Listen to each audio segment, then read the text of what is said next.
নারাজি নিজামুদ্দিন একটি মার্কাজ আছে, ওই দিল্লি মার্কাজে কোন একটি মসজিদে সোশ্যাল মিডিয়ার মাধ্যমে দেখলাম কোন একটি মসজিদের মাধ্যমে মানুষরা, মুমিন ব্যক্তিরা, ইসলাম ধর্মের মানুষরা জুম্মার নামাজ আদায় করছে।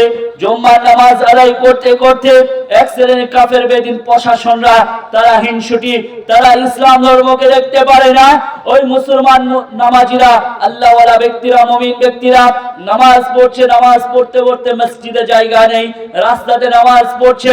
রাস্তাতে নামাজ পড়ার পরে কিছু এক শ্রেণীর প্রশাসন আপনার সেখানে কি করলো, ওই প্রশাসনরা দেখছে এরা নামাজ পড়ছে, নামাজ পড়তে পড়তে সেই প্রশাসন, মুসলিম মুমিন ব্যক্তিরা নামাজ আদায় করছে, আর প্রশাসনরা গিয়ে পিছনে লাথি মেরে এবার উল্টিয়ে ফেলে দিচ্ছে। বলুন কত কষ্ট।